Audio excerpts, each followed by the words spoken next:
شروع اللہ کا نام لے کر جو بڑا مہربان نہایت رحم والا ہے۔ الف لام را، یہ کتاب روشن کی آیتیں ہیں۔ ہم نے اس قرآن کو عربی میں نازل کیا ہے تاکہ تم لوگ سمجھ سکو۔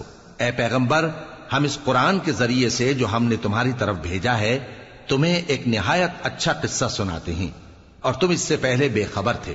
جب یوسف نے اپنے والد سے کہا کہ ابا، میں نے خواب میں 11 ستاروں اور سورج اور چاند کو دیکھا ہے، دیکھتا کیا ہوں کہ وہ مجھے سجدہ کر رہی ہیں۔ انہوں نے کہا کہ بیٹا، اپنے خواب کا ذکر اپنے بھائیوں سے نہ کرنا، نہیں تو وہ تمہارے حق میں کوئی چال چلیں گے۔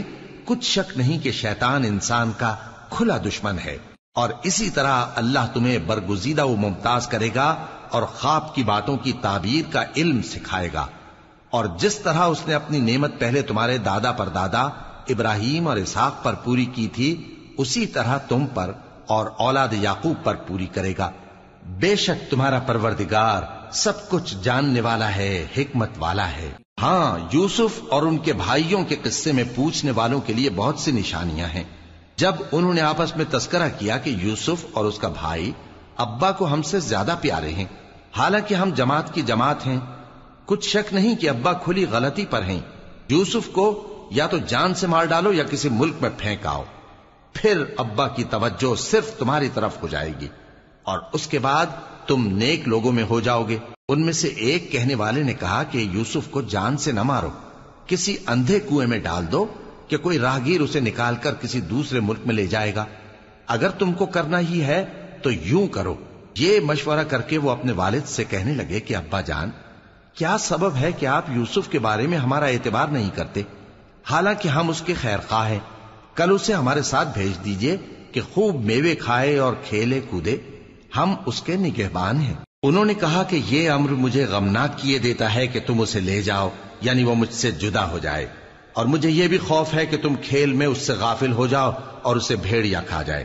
وہ کہنے لگے کہ اگر ہماری موجودگی میں کہ ہم ایک طاقتور جماعت ہیں اسے بھیڑیا کھا گیا تو ہم بڑے نقصان میں پڑ گئے۔ غرض جب وہ اس کو لے گئے اور اس بات پر اتفاق کر لیا کہ اس کو اندھے کنویں میں ڈال دیں، اور ہم نے یوسف کی طرف وحی بھیجی کہ ایک وقت ایسا آئے گا کہ تم انہیں ان کے اس سلوک سے آگاہ کرو گے، اور ان کو اس وحی کی کچھ خبر نہ ہوگی۔ اور یہ حرکت کر کے وہ رات کے وقت باپ کے پاس روتے ہوئے آئے، کہنے لگے کہ ابا جان، ہم تو دوڑنے اور ایک دوسرے سے آگے نکلنے میں مصروف ہو گئے اور یوسف کو اپنے اسباب کے پاس چھوڑ گئے تو اسے بھیڑیا کھا گیا، اور آپ ہماری بات کو گو ہم سچ ہی کہتے ہیں باور نہیں کریں گے۔ اور ان کے کرتے پر جھوٹ موٹ کا لہو بھی لگا لائے۔ یعقوب نے کہا کہ یوں نہیں ہے، بلکہ تم اپنے دل سے یہ بات بنا لائے ہو۔ اچھا، صبر، کہ وہی خوب ہے، اور جو تم بیان کرتے ہو اس کے بارے میں اللہ ہی سے مدد چاہیے۔ اور اب اللہ کی شان دیکھو کہ اس کنویں کے قریب ایک قافلہ آوارد ہوا اور انہوں نے پانی کے لیے اپنا سقا بھیجا، تو اس نے کنویں میں ڈول لٹکایا، یوسف اس سے لٹک گئے۔ وہ بولا، زہے قسمت، یہ تو ایک لڑکا ہے، اور اس کو قیمتی سرمایہ سمجھ کر چھپا لیا۔ اور جو کچھ وہ کرتے تھے اللہ کو خوب معلوم تھا، اور انہوں نے اس کو تھوڑی سی قیمت یعنی مادود چند درہموں پر بیچ ڈالا، اور وہ اس سے بیزار ہو رہے تھے۔ اور مصر میں جس شخص نے اس کو خریدا، اس نے اپنی بیوی سے جس کا نام زلیخا تھا کہا کہ اس کو عزت و اکرام سے رکھو، عجب نہیں کہ یہ ہمیں فائدہ دے یا ہم اسے بیٹا بنا لیں۔ اس طرح ہم نے یوسف کو سرزمین مصر میں جگہ دی، اور غرض یہ تھی کہ ہم ان کو خواب کی باتوں کی تعبیر سکھائیں، اور اللہ اپنے کام پر غالب ہے، لیکن اکثر لوگ نہیں جانتے۔ اور جب وہ اپنی جوانی کو پہنچے تو ہم نے ان کو دانائی اور علم عطا کیا، اور نیکوکاروں کو ہم اسی طرح بدلہ دیا کرتے ہیں۔ اور جس عورت کے گھر میں وہ رہتے تھے اس نے ان کو اپنی طرف مائل کرنا چاہا، اور دروازے بند کر کے کہنے لگی، یوسف جلدی آؤ۔ انہوں نے کہا کہ اللہ پناہ میں رکھے، وہ یعنی تمہارے میاں تو میرے آقا ہیں، انہوں نے مجھے اچھی طرح سے رکھا ہے، میں ایسا ظلم نہیں کر سکتا، بے شک ظالم لوگ فلاح نہیں پائیں گے۔ اور اس عورت نے ان کا قصد کیا اور انہوں نے اس کا قصد کیا۔ اگر وہ اپنے پروردگار کی نشانی نہ دیکھتے تو جو ہوتا سو ہوتا۔ یوں اس لیے کیا گیا کہ ہم ان سے برائی اور بے حیائی کو روک دیں، بے شک وہ ہمارے چنے ہوئے بندوں میں سے تھے۔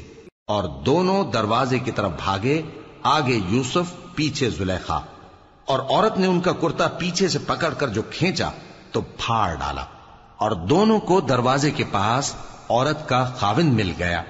تو عورت بولی کہ جو شخص تمہاری بیوی کے ساتھ برا ارادہ کرے اس کی اس کے سوا کیا سزا ہے کہ یا تو قید کیا جائے یا اسے دکھ کا عذاب دیا جائے۔ یوسف نے کہا اسی نے مجھ کو اپنی طرف مائل کرنا چاہا تھا، اور اس کے خاندان میں سے ایک گواہ نے گواہی دی کہ اگر اس کا کرتا آگے سے پھٹا ہو تو یہ سچی اور یوسف جھوٹا ہے، اور اگر کرتا پیچھے سے پھٹا ہو تو یہ جھوٹی اور وہ سچا ہے۔ سو جب اس کا کرتا دیکھا تو پیچھے سے پھٹا تھا، تب اس نے زلیخا سے کہا کہ یہ تمہارا ہی فریب ہے، اور کچھ شک نہیں کہ تم عورتوں کے فریب بڑے بھاری ہوتے ہیں۔ یوسف اس بات کا خیال نہ کر، اور زلیخا تو اپنے گناہ کی بخشش مانگ، بے شک خطا تیری ہی ہے۔ اور شہر میں عورتیں گفتگویں کرنے لگیں کہ عزیز کی بیوی اپنے غلام کو اپنی طرف مائل کرنا چاہتی ہے، اور اس کی محبت اس کے دل میں گھر کر گئی ہے، ہم دیکھتی ہیں کہ وہ کھلی گمراہی میں ہے۔ پھر جب زلیخا نے ان عورتوں کی گفتگو جو حقیقت میں دیدار یوسف کے لیے ایک چال تھی سنی، تو ان کے پاس دعوت کا پیغام بھیجا اور ان کے لیے ایک محفل مرتب کی، اور پھل تراشنے کے لیے ہر ایک کو ایک ایک چھری دی، اور یوسف سے کہا کہ ان کے سامنے آؤ۔ جب عورتوں نے ان کو دیکھا تو ان کا روب حسن ان پر ایسا چھا گیا کہ پھل تراشتے تراشتے اپنے ہاتھ کاٹ لیے، اور بے ساختہ بول اٹھی کہ اللہ پاک ہے، یہ آدمی نہیں، یہ تو کوئی بزرگ فرشتہ ہے۔ زلیخا نے کہا تو یہ وہی ہے جس کے بارے میں تم مجھے تانے دیتی تھیں، اور بے شک میں نے اس کو اپنی طرف مائل کرنا چاہا مگر یہ بچا رہا، اور اگر یہ وہ کام نہ کرے گا جو میں اسے کہتی ہوں تو قید کر دیا جائے گا اور ذلیل ہوگا۔ یوسف نے دعا کی کہ پروردگار جس کام کی طرف یہ مجھے بلاتی ہیں اس کی نسبت مجھے قید پسند ہے، اور اگر تو مجھ سے ان کے فریب کو نہ ہٹائے گا تو میں ان کی طرف مائل ہو جاؤں گا اور نادانوں میں سے ہو جاؤں گا۔ پس ان کے رب نے ان کی دعا قبول کر لی اور ان سے عورتوں کا داؤں ٹال دیا، بے شک وہی تو سننے والا ہے، جاننے والا ہے۔ پھر باوجود اس کے کہ وہ لوگ ان کی بے گناہی کے نشان دیکھ چکے تھے، ان کی رائے یہی ٹھہری کہ کچھ عرصے کے لیے ان کو قید ہی کر دیں، اور ان کے ساتھ دو اور جوان بھی داخل زندہ ہوئے۔ ایک نے ان میں سے کہا کہ میں نے خواب دیکھا ہے، دیکھتا کیا ہوں کہ شراب کے لیے انگور نچوڑ رہا ہوں۔ دوسرے نے کہا کہ میں نے بھی خواب دیکھا ہے، میں یہ دیکھتا ہوں کہ اپنے سر پر روٹیاں اٹھائے ہوئے ہوں اور پرندے ان میں سے کھا رہے ہیں، تو ہمیں ان کی تعبیر بتا دیجئے کہ ہم تمہیں نیکوکار دیکھتے ہیں۔ یوسف نے کہا کہ جو کھانا تم کو ملنے والا ہے وہ آنے نہیں پائے گا کہ میں اس سے پہلے تم کو اس کی تعبیر بتا دوں گا۔ یہ ان باتوں میں سے ہے جو میرے پروردگار نے مجھے سکھائی ہیں۔ جو لوگ اللہ پر ایمان نہیں لاتے اور آخرت کا انکار کرتے ہیں، میں نے ان کا مذہب چھوڑ دیا ہے، اور میں اپنے باپ دادا ابراہیم اور اسحاق اور یعقوب کے مذہب پر چلتا ہوں۔ ہمیں شایع نہیں ہے کہ کسی چیز کو اللہ کے ساتھ شریک بنائیں، یہ اللہ کا فضل ہے ہم پر بھی اور لوگوں پر بھی، لیکن اکثر لوگ شکر نہیں کرتے۔ اے میرے قید خانے کے رفیقو، بھلا کئی جدا جدا آقا اچھے یا اللہ جو اکیلا ہے سب پر غالب ہے؟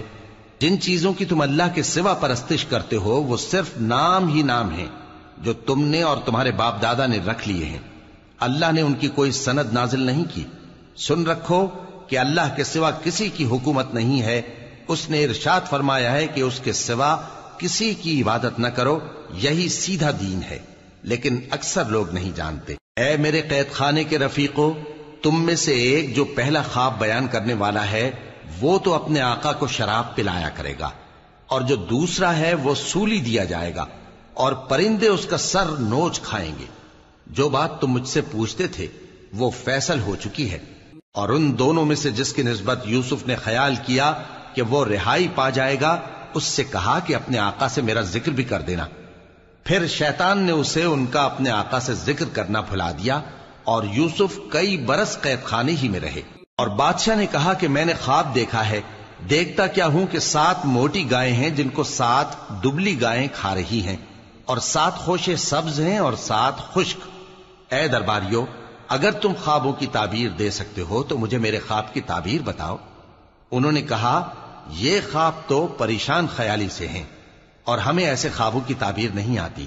اور وہ شخص جو دونوں قیدیوں میں سے رہائی پا گیا تھا اور جسے مدت کے بعد وہ بات یاد آ گئی، بول اٹھا کہ میں آپ کو اس کی تعبیر لا بتاتا ہوں، مجھے قید خانے جانے کی اجازت دیجیے۔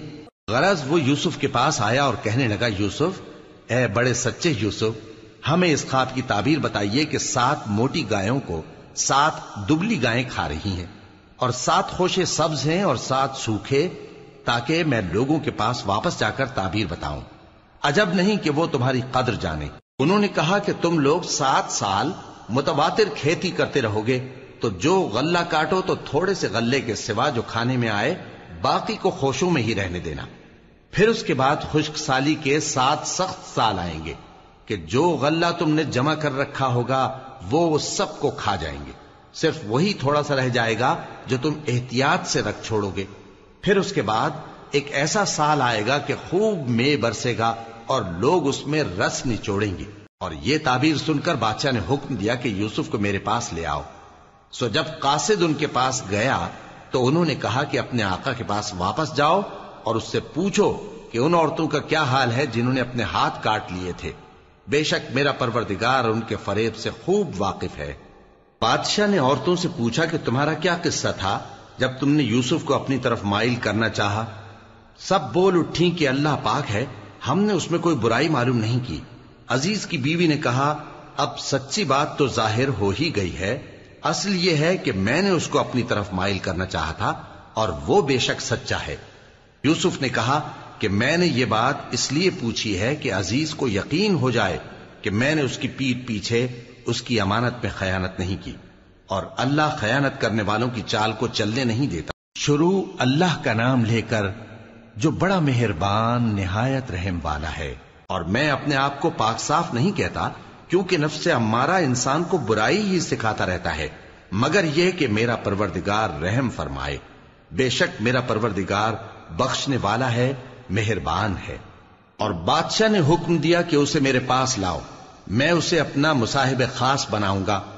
پھر جب ان سے گفتگو کی تو کہا کہ آج سے تم ہمارے ہاں صاحب منزلت ہو اور صاحب اعتبار ہو۔ یوسف نے کہا، مجھے زرعی پیداوار پر مقرر کر دیجئے، کیونکہ میں حفاظت بھی کر سکتا ہوں اور اس کام سے واقف بھی ہوں۔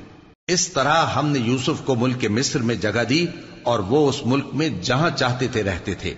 ہم اپنی رحمت جس پر چاہتے ہیں کرتے ہیں اور نیکوکاروں کے اجر کو ضائع نہیں کرتے، اور جو لوگ ایمان لائے اور ڈرتے رہے ان کے لیے آخرت کا اجر بہت بہتر ہے۔ اور یوسف کے بھائی کنعان سے مصر میں غلہ خریدنے کے لیے آئے تو یوسف کے پاس گئے، تو یوسف نے ان کو پہچان لیا اور وہ ان کو نہ پہچان سکے۔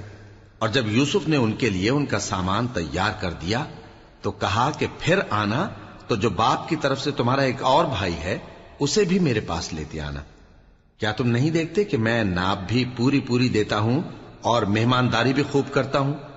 اب اگر تم اسے میرے پاس نہ لاؤ گے تو نہ تمہیں میرے ہاں سے غلہ ملے گا اور نہ تم میرے پاس ہی آ سکو گے۔ انہوں نے کہا کہ ہم اس کے بارے میں اس کے والد کو پھسلائیں گے اور ہم یہ کام کر کے رہیں گے۔ اور یوسف نے اپنے خدام سے کہا کہ ان کا سرمایہ یعنی غلے کی قیمت ان کے سامان میں رکھ دو۔ عجب نہیں کہ جب یہ اپنے اہل و عیال میں جائیں تو اسے پہچان لیں، اور عجب نہیں کہ یہ پھر یہاں آئیں۔ بس جب وہ اپنے والد کے پاس واپس گئے تو کہنے لگے کہ ابا، ہمارے لیے غلے کی بندش کر دی گئی ہے، تو ہمارے ساتھ ہمارے بھائی کو بھیج دیجئے تاکہ ہم پھر غلہ لائیں اور ہم اس کے نگہبان ہیں۔ یعقوب نے کہا کہ میں اس کے بارے میں تمہارا اعتبار نہیں کرتا، مگر ویسا ہی جیسا پہلے اس کے بھائی کے بارے میں کیا تھا، سو اللہ ہی بہتر نگہبان ہے اور وہ سب سے زیادہ رحم کرنے والا ہے۔ اور جب انہوں نے اپنا اسباب کھولا تو دیکھا کہ ان کا سرمایہ واپس کر دیا گیا ہے۔ کہنے لگے، ابا ہمیں اور کیا چاہیے؟ دیکھیے یہ ہماری پونجی بھی ہمیں واپس کر دی گئی ہے، اور ہم اپنے اہل و عیال کے لیے پھر غلہ لائیں گے اور اپنے بھائی کی نگہبانی کریں گے، اور ایک بار شتر زیادہ لائیں گے کہ یہ غلہ جو ہم لائے ہیں تھوڑا ہے۔ یعقوب نے کہا کہ جب تک تم اللہ کا عہد نہ دو کہ اس کو میرے پاس صحیح و سالم لے آؤ گے، میں اسے ہرگز تمہارے ساتھ نہیں بھیجنے کا، مگر یہ کہ تم گھیر لیے جاؤ یعنی بے بس ہو جاؤ تو مجبوری ہے۔ پس جب انہوں نے والد کو اپنا قول دیا تو یعقوب نے کہا کہ جو قول و قرار ہم کر رہے ہیں اس کا اللہ ضامن ہے، اور فرمایا کہ اے میرے بیٹو، ایک ہی دروازے سے داخل نہ ہونا بلکہ جدا جدا دروازوں سے داخل ہونا، اور میں اللہ کی تقدیر کو تو تم سے روک نہیں سکتا۔ بے شک حکم اللہ ہی کا ہے، میں اسی پر بھروسہ رکھتا ہوں، اور اہل توکل کو اسی پر بھروسہ رکھنا چاہیے۔ اور جب وہ ان مقامات سے داخل ہوئے جہاں جہاں سے داخل ہونے کے لیے ان کے والد نے ان سے کہا تھا، تو وہ تدبیر اللہ کے حکم کو ذرا بھی ٹال نہیں سکتی تھی۔ ہاں، وہ یعقوب کے دل کی خواہش تھی جو انہوں نے پوری کی تھی، اور بے شک وہ صاحب علم تھے، کیونکہ ہم نے ان کو علم سکھایا تھا، لیکن اکثر لوگ نہیں جانتے۔ اور جب وہ لوگ یوسف کے پاس پہنچے تو یوسف نے اپنے حقیقی بھائی کو اپنے پاس جگہ دی اور کہا کہ میں تمہارا بھائی ہوں، تو جو سلوک یہ ہمارے ساتھ کرتے رہے ہیں اس پر افسوس نہ کرنا۔ پھر جب ان کا اسباب تیار کر دیا تو اپنے بھائی کے تھیلے میں آپ خورا رکھ دیا۔ پھر جب وہ آبادی سے باہر نکل گئے تو ایک پکارنے والے نے آواز دی کہ قافلے والو، تم تو چور ہو۔ وہ ان کی طرف متوجہ ہو کر کہنے لگے کہ تمہاری کیا چیز کھوئی گئی ہے؟ وہ بولے کہ بادشاہ کا کٹورا کھویا گیا ہے، اور جو شخص اس کو لے کے آئے اس کے لیے ایک بار شتر انعام، اور میں اس کا ضامن ہوں۔ وہ کہنے لگے کہ اللہ کی قسم، تم کو معلوم ہے کہ ہم اس ملک میں اس لیے نہیں آئے کہ خرابی کریں، اور نہ ہم چوری کیا کرتے ہیں۔ وہ بولے کہ اگر تم جھوٹے نکلے یعنی چوری ثابت ہوئی تو اس کی سزا کیا؟ انہوں نے کہا کہ اس کی سزا یہ کہ جس کے تھیلے میں وہ دستیاب ہو وہی اس کا بدل قرار دیا جائے، ہم ظالموں کو یہی سزا دیا کرتی ہیں۔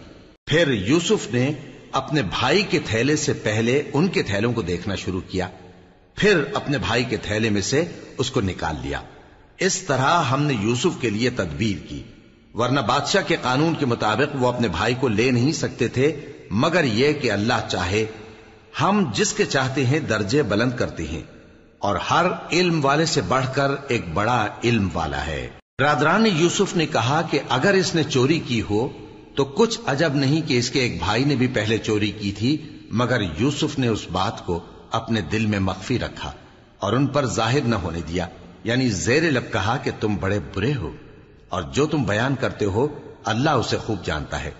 وہ کہنے لگے کہ اے عزیز، اس کے والد بہت بوڑھے ہیں اور اس سے بہت محبت رکھتے ہیں، تو اس کو چھوڑ دیجئے اور اس کی جگہ ہم میں سے کسی کو رکھ لیجئے، ہم دیکھتے ہیں کہ آپ احسان کرنے والے ہیں۔ یوسف نے کہا کہ اللہ پناہ میں رکھے کہ جس شخص کے پاس ہم نے اپنی چیز پائی ہے اس کے سوا کسی اور کو پکڑ لیں، ایسا کریں تو ہم بڑے بے انصاف ہیں۔ آخر جب وہ اس سے نا امید ہو گئے تو الگ ہو کر صلاح کرنے لگے۔ سب سے بڑے نے کہا کیا تم نہیں جانتے کہ تمہارے والد نے تم سے اللہ کا عہد لیا ہے، اور اس سے پہلے بھی تم یوسف کے بارے میں قصور کر چکے ہو، تو جب تک والد صاحب مجھے اجازت نہ دیں میں تو اس جگہ سے ہلنے کا نہیں، یا اللہ میرے لیے کوئی فیصلہ کرے، اور وہ سب سے بہتر فیصلہ کرنے والا ہے۔ تم سب والد صاحب کے پاس واپس جاؤ اور کہو کہ ابا، آپ کے صاحبزادے نے وہاں جا کر چوری کی، اور ہم نے تو اپنی دانست کے مطابق آپ سے اس کے لے آنے کا عہد کیا تھا، مگر ہم غیب کی باتوں کے جاننے اور یاد رکھنے والے تو نہیں تھے، اور جس بستی میں ہم ٹھہرے تھے وہاں سے یعنی اہل مصر سے اور جس قافلے میں آئے ہیں اس سے دریافت کر لیجئے، اور ہم اس بیان میں بالکل سچے ہیں۔ جب انہوں نے یہ بات یعقوب سے آ کر کہی تو انہوں نے کہا کہ حقیقت یوں نہیں ہے، بلکہ یہ بات تم نے اپنے دل سے بنا لی ہے، تو صبر ہی بہتر ہے۔ عجب نہیں کہ اللہ ان سب کو میرے پاس لے آئے، بے شک وہ علم والا ہے، حکمت والا ہے۔ اور ان کے پاس سے چلے گئے اور کہنے لگے کہ ہائے افسوس یوسف پر، ہائے افسوس، اور رنج و الم میں ان کی آنکھیں سفید ہو گئیں اور ان کا دل غم سے بھر رہا تھا۔ بیٹے کہنے لگے کہ واللہ آپ تو یوسف کو اسی طرح یاد ہی کرتے رہیں گے یہاں تک کہ آپ گھل جائیں گے یا جان ہی دے دیں گے۔ انہوں نے کہا کہ میں تو اپنے غم و اندوہ کا اظہار اللہ سے کرتا ہوں، اور اللہ کی طرف سے وہ باتیں جانتا ہوں جو تم نہیں جانتے۔ اے بیٹو، یوں کرو کہ ایک دفعہ پھر جاؤ اور یوسف اور اس کے بھائی کو تلاش کرو، اور اللہ کی رحمت سے نا امید نہ ہونا کہ اللہ کی رحمت سے تو کافر لوگ ہی نا امید ہوا کرتے ہیں۔ پھر جب وہ یوسف کے پاس گئے تو کہنے لگے کہ اے عزیز، ہمیں اور ہمارے اہل و عیال کو بڑی تکلیف ہو رہی ہے، اور ہم یہ تھوڑا سا سرمایہ لائے ہیں، آپ ہمیں اس کے عوض پورا غلہ دے دیجئے اور ہم پر خیرات کیجئے کہ اللہ خیرات کرنے والوں کو ثواب دیتا ہے۔ یوسف نے کہا تمہیں معلوم ہے کہ جب تم نادانی میں پھنسے ہوئے تھے تو تم نے یوسف اور اس کے بھائی کے ساتھ کیا کیا تھا؟ وہ بولے کیا واقعی تم ہی یوسف ہو؟ انہوں نے کہا ہاں میں یوسف ہوں، اور بن یامین کی طرف اشارہ کر کے کہنے لگے یہ میرا بھائی ہے، اللہ نے ہم پر بڑا احسان کیا ہے، جو شخص اللہ سے ڈرتا اور صبر کرتا ہے تو اللہ نیکوکاروں کا اجر ضائع نہیں کرتا۔ وہ بولے اللہ کی قسم اللہ نے تم کو ہم پر فضیلت بخشی ہے اور بے شک ہم خطا کار تھے۔ یوسف نے کہا کہ آج کے دن تم پر کوئی ملامت نہیں، اللہ تم کو معاف کرے اور وہ سب سے بڑھ کر رحم کرنے والا ہے۔ یہ میرا کرتا لے جاؤ، پھر اسے والد صاحب کے منہ پر ڈال دینا تو وہ بینا ہو جائیں گے، اور اپنے تمام اہل و عیال کو میرے پاس لے آؤ۔ اور جب قافلہ مصر سے روانہ ہوا تو ان کے والد کہنے لگے کہ اگر مجھ کو یہ نہ کہو کہ بوڑھا بہک گیا ہے تو مجھے تو یوسف کی بو آ رہی ہے۔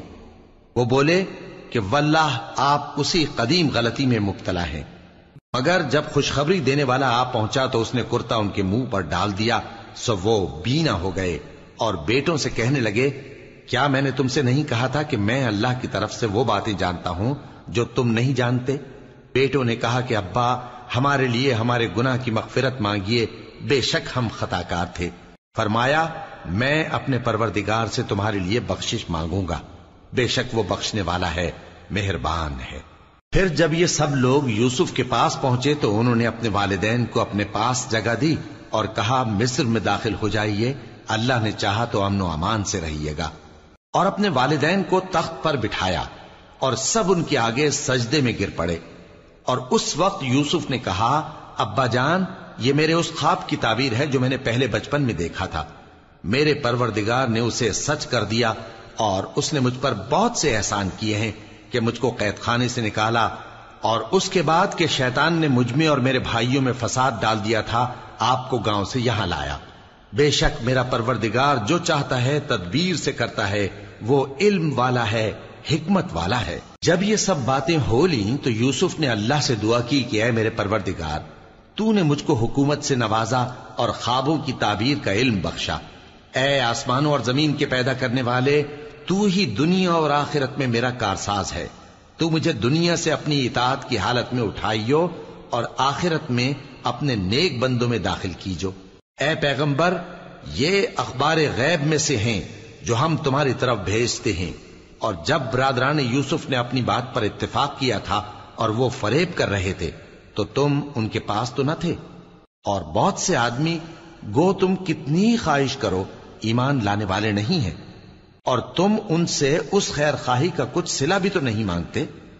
یہ قرآن اور کچھ نہیں تمام جہانوں کے لیے نصیحت ہے، اور آسمان و زمین میں بہت سی نشانیاں ہیں جن پر سے یہ گزرتے ہیں اور ان کو نظر انداز کر دیتے ہیں، اور یہ اکثر اللہ پر ایمان نہیں رکھتے مگر اس کے ساتھ شرک بھی کرتے ہیں۔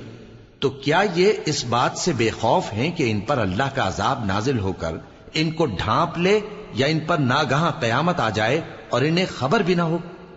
کہہ دو میرا رستہ تو یہ ہے، میں اللہ کی طرف بلاتا ہوں سمجھ بوجھ کر، میں بھی لوگوں کو اللہ کی طرف بلاتا ہوں اور میرے پیراؤ بھی، اور اللہ پاک ہے اور میں شرک کرنے والوں میں سے نہیں ہوں۔ اور ہم نے تم سے پہلے بستیوں کے رہنے والوں میں سے مرد ہی بھیجے تھے جن کی طرف ہم وہی بھیجتے تھے۔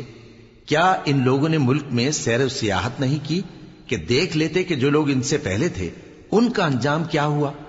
اور متقیوں کے لیے آخرت کا گھر بہت اچھا ہے، کیا تم سمجھتے نہیں؟ یہاں تک کہ جب پیغمبر نا امید ہو گئے اور انہوں نے خیال کیا کہ اپنی نصرت کے بارے میں جو بات انہوں نے کہی تھی اس میں وہ سچے نہ نکلے، تو ان کے پاس ہماری مدد آ پہنچی، پھر جسے ہم نے چاہا بچا دیا، اور ہمارا عذاب اتر کر گناہگار لوگوں سے پھیرا نہیں کرتا۔ ان کے قصے میں عقل مندوں کے لیے عبرت ہے۔ یہ قرآن ایسی بات نہیں ہے جو اپنے دل سے بنائی گئی ہو، بلکہ جو کتابیں اس سے پہلے نازل ہوئی ہیں ان کی تصدیق کرنے والا ہے اور ہر چیز کی تفصیل کرنے والا، اور مومنوں کے لیے ہدایت اور رحمت ہے۔